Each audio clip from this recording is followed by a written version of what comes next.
So today what I want to do is talk about all the hysteria in the stock market and also in the silver market. So we'll start with the stock market.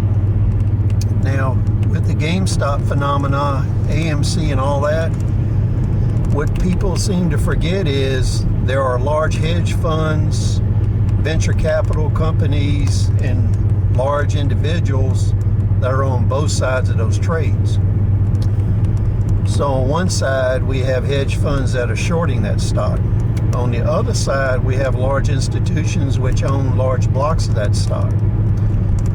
And there is no exploration of connections between the people on Reddit and those companies that own all that stock. So you can see that not all of the parts of this puzzle are public.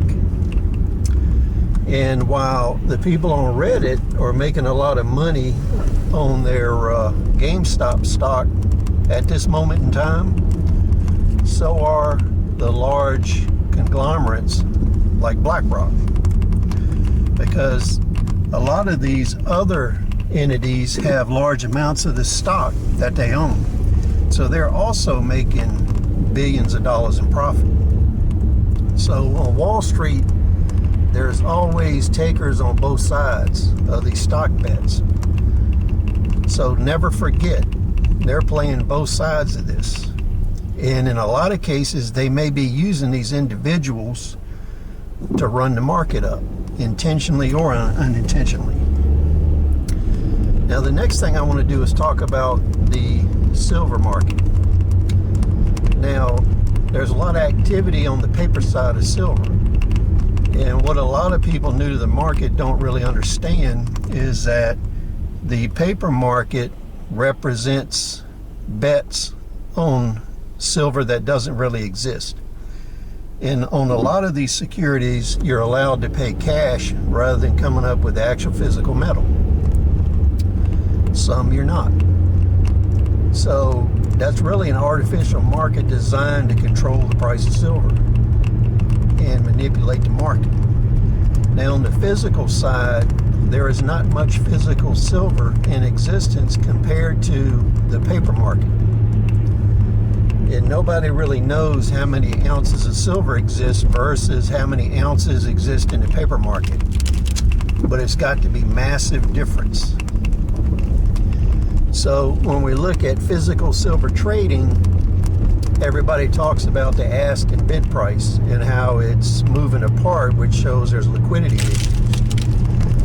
But the things that people don't look at and they need to know about is the silver market is a two-tiered market. So you have a wholesale and a retail market.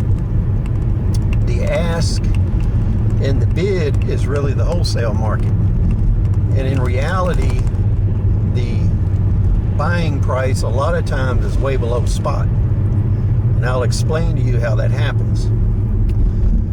But the people that are coming into the market and buying silver, if you're buying it from a dealer, you're buying it retail, which is substantially above spot market. And what we saw in the last day was the premium went from $1 or $2 per ounce that you're paying a dealer to $6 to $8 an ounce and still climbing. So when you look at selling it back, you're going to sell it back below spot price.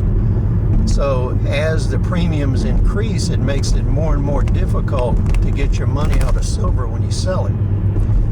So when you're thinking about buying silver, you got to look at two things. One is you have to look at where you think the silver base price is going to be in the future. So if you pay $30 an ounce for silver and the spot price ends up being $27 after this fiasco, then you're going to lose $3 per ounce off of spot price plus the premium you paid for it. So you need to think about that when you're buying silver, because most people that actually make money on silver, what they do is they buy when it's in a trough, when the premiums are very low, and in a lot of cases you can buy at or below spot. and then they wait for markets like are occurring now and they sell it then. But the issue you come up against is as the price escalates, dealers may not want to buy your silver. Because if they buy it, let's say they pay $50 an ounce for it, and they're not sure that they could actually sell it for around $58, $60 an ounce, they just won't buy it. They'll wait the market out. So you need to think about what your buying price is, spot price plus premium, and whether you're going to be able to sell that back and not take a substantial loss. Now, what a lot of people don't realize, I've taken silver in trade for work, and I also invest in silver, so I buy and sell it. And the low end price of what dealers pay for silver and gold is in reality set by pawn shops. So what happens is, in a time when people are desperate and they need cash, the actual real wholesale buying price that you'll get for your metals is what somebody will give you if you're desperate, and that sets the market price. So let's say right now at a pawn shop, if silver is at $30 an ounce, do you think the pawnbroker is going to give you $30 for it? He might give you $20 for it, and that way he can add a premium to it. He can account for a little spot price movement and then resell it. So you can kind of see how it works now. And guns are the same way. When you look at firearms, it's actually a 4-tiered system. So you have dealer price, you have wholesaler price, you have jobber price, and you have manufacturer price. And those are all different price levels. And the volume of which you can move and buy determines what price level you get. But when you go to sell your gun, the pawn shop buying price sets the lower limit for what you get for things. So for instance, if you take that new AR-15 you bought for $1,500, $2,000, and you take it to the pawn shop and you get $500 for it, then that sets the lower limit for that deal.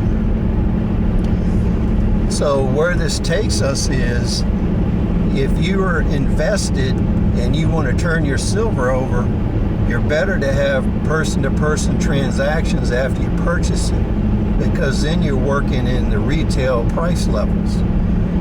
So you're almost always better off selling your silver to individuals rather than back to dealers, because you'll get a lot more money for it. So keep this in mind. And one thing I'll tell you is, the people in this game hate what I just told you, but it's valuable information, and you need to keep it in mind when you're buying and selling. So always buy below spot if possible, and sell individual to individual, so you're in the retail market when you're selling. So please leave your comments, rate, subscribe. We'll see you on the next episode.